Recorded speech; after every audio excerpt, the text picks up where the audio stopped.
Halo semuanya, selamat datang di Movie Crop. Gimana kabarnya nih? Semoga kalian dan keluarga selalu sehat dan bahagia ya. Kali ini, Mimin bakal ceritain sebuah film berjudul The Quake. Dirilis pada tahun 2018 dan merupakan sequel dari seri sebelumnya yang berjudul The Wave. Nah, bagi kalian yang belum nonton, silahkan nonton terlebih dahulu di link kanan atas ini ya, karena ceritanya akan berlanjut di film ini.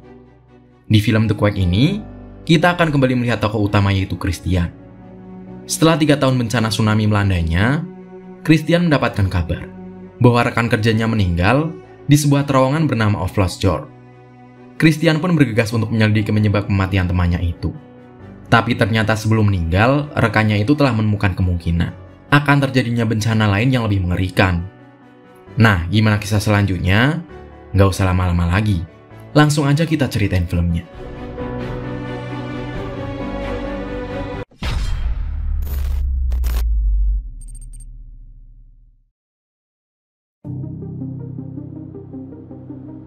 Film diawali dengan menampilkan sebuah berita yang membahas tentang bencana alam gunung longsor di wilayah Granger 1 tahun yang lalu, menyebabkan tsunami dahsyat yang menelan banyak korban jiwa.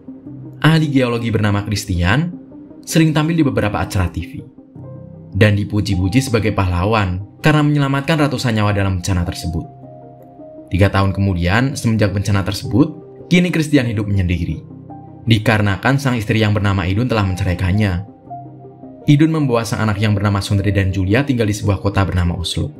Dia terpaksa menceraikan Christian, dikarenakan Christian waktu itu meninggalkan anak-anaknya di mobil. Menurut Idun, jika saja Christian membawa mereka dengan cepat ke Stavanger, maka anak-anak mereka tidak akan terkena bencana tsunami 3 tahun yang lalu.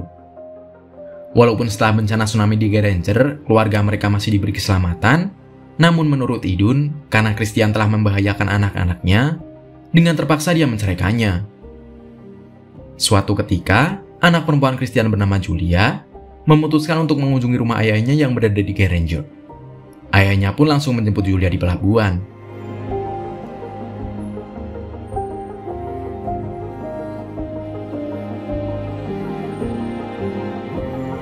Sesampainya di rumah, Christian langsung menyambut Julia dengan makan bersama. Malam harinya, Julia tidak sengaja masuk ke dalam ruangan rahasia Christian, yang di dalamnya terdapat foto para korban bencana alam. Christian yang melihatnya semalam, langsung menyuruh Julia untuk pulang ke rumah ibunya di pagi harinya.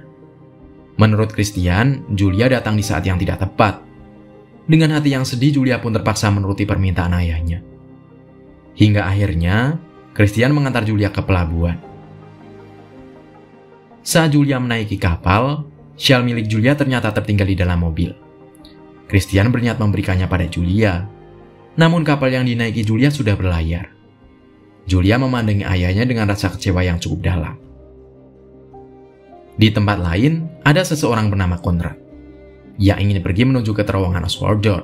Namun di tempat itu tiba-tiba saja muncul getaran yang membuat bebatuan di sana menjadi runtuh, hingga membuat Conrad tewas dalam kejadian itu.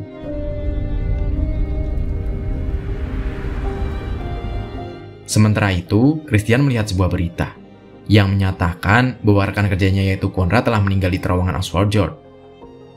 Dia pun melihat sebuah berkas yang di dalamnya terdapat beberapa hasil penelitian milik Conrad. Lalu, Christian memutuskan untuk pergi ke Oslo untuk menyelidiki kematian dari Conrad. Sesampainya di Oslo, Christian bertemu dengan supervisor Conrad yang bernama John. Christian menanyakan apa yang sebenarnya terjadi di terowongan tersebut. Saat itu Christian mengira kalau Conrad mati akibat gempa alami yang membuat bebatuan di situ menjadi runtuh. Namun John menjelaskan pada Christian bahwa tidak ada yang perlu dikhawatirkan, karena sistem pemantauan terbaru menunjukkan bahwa ada banyak aktivitas getaran buatan manusia akibat konstruksi bangunan. Getaran tersebut menyebabkan bebatuan di terowongan itu menjadi runtuh. John berkata, jika terjadi aktivitas yang mencurigakan, maka dia akan mengabarkannya pada Christian. Namun, Christian masih belum yakin bahwa getaran itu disebabkan oleh getaran buatan manusia. Sehingga dia pergi ke rumah Conrad untuk menyelidiki apa yang dilakukan Conrad di dalam terowongan itu. Sesampainya di sana, Christian bertemu dengan putri Conrad bernama Marit. Di kantor Conrad, Christian menemukan semua penelitian Conrad, termasuk sampel batuan inti. dan peta aktivitas gelombang seismik yang lebih serius daripada yang dikatakan oleh John. Yang dia khawatirkan sekarang bakal muncul gempa besar secara mendadak dan akan memakan banyak korban. Sehingga Christian kembali menghubungi John dan bertanya dari mana John tahu gempa itu disebabkan oleh manusia. John menjawab bahwa getaran itu disebabkan oleh pekerjaan konstruksi bangunan. Merasa jawaban John kurang berbobot, maka Christian berusaha menyelidiki apa yang dilakukan Conrad di dalam terowongan tersebut. Malamnya, Christian mengunjungi Idun di apartemennya, hanya untuk bertemu dengan putranya bernama Sondre. Sondre sangat senang melihat sang ayah, namun saat itu dia harus keluar, karena sudah janjian nonton film bersama sang pacar. Di dalam apartemen, Christian meminta maaf pada mantan istrinya, karena telah mengirim Julia pulang lebih awal. Tak lupa dia juga mengembalikan syal milik Julia. Idun meminta Christian untuk datang ke pentas balet Julia esok hari. Christian pun langsung menyanggupi permintaan sang mantan istri.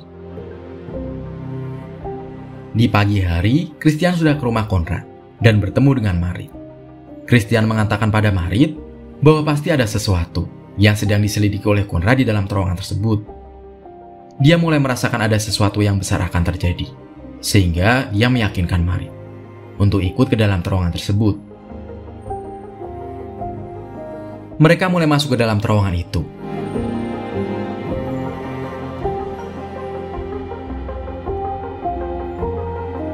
Di dalam sana, Christian menemukan sampel bebatuan inti yang ingin diambil oleh Conrad. Namun sebelum berhasil mengambil bebatuan itu, sebuah gempa kecil terjadi yang mengakibatkan tempat itu runtuh hingga menewaskan Conrad. Setelah berhasil mengambil sampel bebatuan inti, mereka pun segera kembali. Di perjalanan, Christian ditelepon oleh mantan istri dan menanyakan di mana dia. Sang mantan istri berkata bahwa pentas Julia sudah dimulai. Di waktu bersamaan, Christian tidak sengaja mematahkan sampel bebatuan itu. Padahal, seharusnya batu tersebut tidak begitu rapuh, karena terbuat dari batu padal. Christian semakin yakin bahwa dugaannya selama ini tepat, bahwa akan terjadi bencana besar di sana. Di saat bersamaan, listrik di seluruh kota tiba-tiba padam.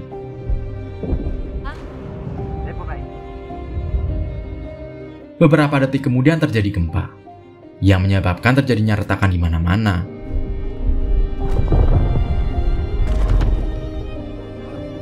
Gempa tersebut menghancurkan gedung tempat Julia melakukan pentas balet. Idun mencoba menyelamatkan Julia, sementara Christian langsung menghubungi Idun dan menyuruh Idun untuk bertemu di apartemen. Christian kemudian menemui John dan langsung memperlihatkan sampel bebatuan inti yang rapuh. Seharusnya batu itu tidak serapuh hatimu. Melihat Christian emosi, John mencoba menenangkan Christian dan berkata bahwa semuanya akan baik-baik saja.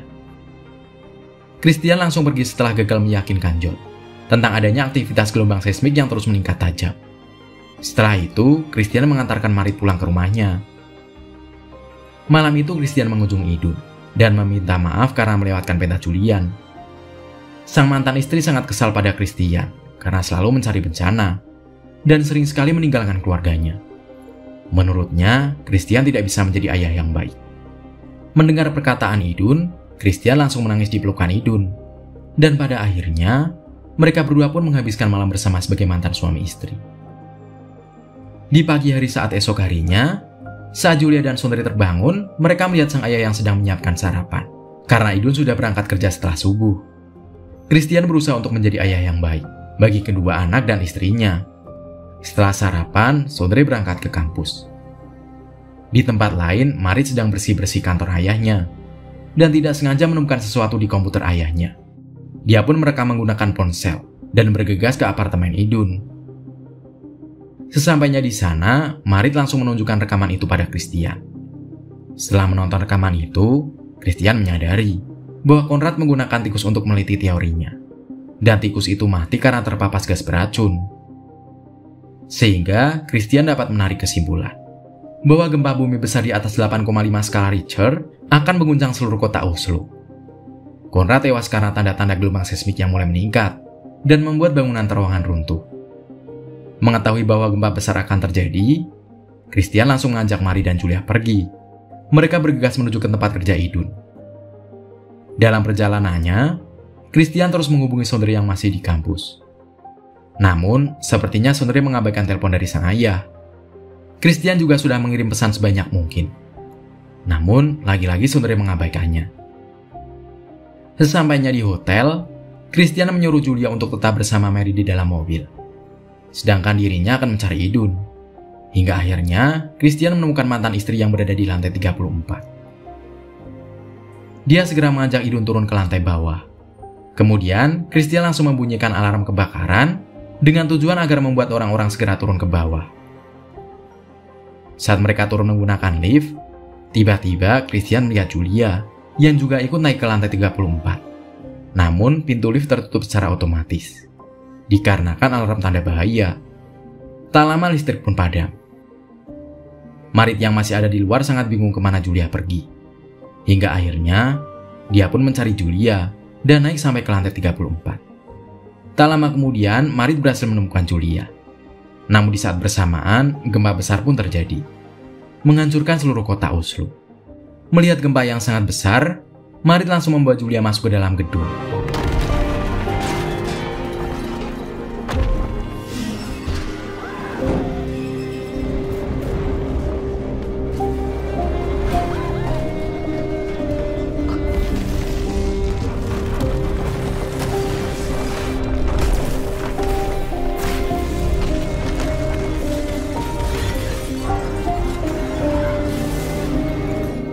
Gempa dahsyat yang terjadi membuat banyak bangunan runtuh. Marit pingsan karena tertimpa beberapa bangunan runtuh. Sementara di dalam lift, gempa besar tersebut membuat Christian dan Idun sangat panik. Sementara itu, Sondre dan pacarnya yang ada di dalam kampus tidak terluka karena mereka berlindung di bawah meja.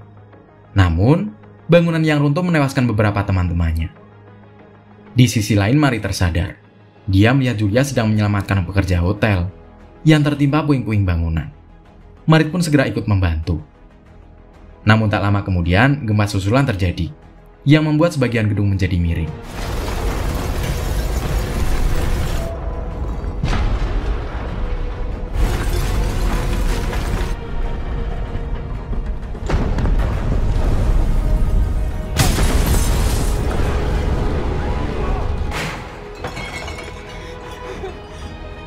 Mereka pun langsung berpegangan pada sebuah besi, dengan tujuan agar tidak terjatuh ke bawah.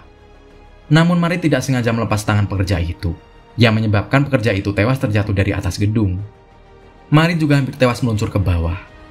Untungnya, dia berhasil memegang sebuah besi. Karena banyak puing bangunan yang hancur, Julia harus berusaha menghindarinya.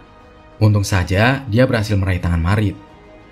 Sementara itu di dalam lift, Christian dan Idun mencoba keluar dari lift, lewat tangga darurat yang ada di sana. Ketika memanjat tangga itu, puing-puing bangunan terjatuh mengenai kaki Idun, membuat kaki Idun terluka sangat parah. Melihat sebuah pintu lift yang terbuka di lantai 30, mereka pun mencoba menggunakan kabel untuk menyeberang ke pintu tersebut. Christian berhasil sampai ke pintu lift yang terbuka, sedangkan Idun tak berhasil sampai ke pintu. Walaupun Christian berusaha meraih Idun, namun sayang, tiba-tiba saja lift di bawahnya meluncur ke bawah, membuat Idun tewas terjatuh bersama dengan lift yang meluncur.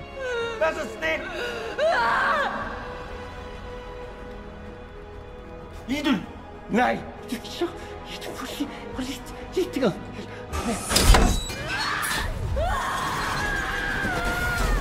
Christian sangat sedih ketika melihat Idun tewas di depan matanya. Dia merasa sangat kehilangan karena baru sebentar saja dia merasakan cinta kembali dengan mantan istrinya tersebut. Christian lalu bergegas ke lantai 34 untuk mencari Julia. Sampainya di sana, Christian bertemu kembali dengan putrinya. Mereka mencoba pergi dari gedung, namun gempa susulan terakhir terjadi, yang menyebabkan tangan Julia tak kuat lagi berpegangan, membuatnya meluncur dengan cepat. Melihat itu, Christian langsung meluncur untuk menolong Julia. Untung saja Julia masih selamat, karena terdapat jendela kaca yang cukup tebal, dan berhasil menahan tubuh Julia. Ketika Christian sadar, dia melihat anaknya, sedang di kondisi antara hidup dan mati di atas kaca yang retak. Dengan hati-hati, Christian mulai mendekatinya dan berhasil meraih tangan Julia sebelum jendela kaca itu pecah. Dengan bantuan Marit, akhirnya mereka berhasil menarik Julia ke atas.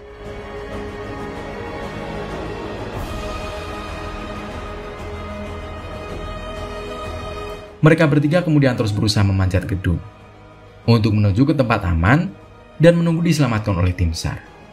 Hingga akhirnya mereka berhasil keluar dari tragedi mengerikan yang terjadi saat itu. Marit yang pulang ke rumahnya kemudian masuk ke kantor ayahnya. Dia menemukan sebagian besar barang ayahnya yang telah hancur, kecuali fotonya saat masih kecil bersama dengan ayahnya. Dia sangat bangga pada ayahnya karena berusaha meneliti apa yang akan terjadi di masa mendatang. Sementara itu Christian, Julia, dan Sondre memutuskan untuk kembali ke rumah ayahnya yang di Geranger. Melalui film ini disampaikan bahwa manusia dapat memperkirakan akan tanda-tanda gempa bumi besar di masa mendatang. Kemudian, film pun berakhir.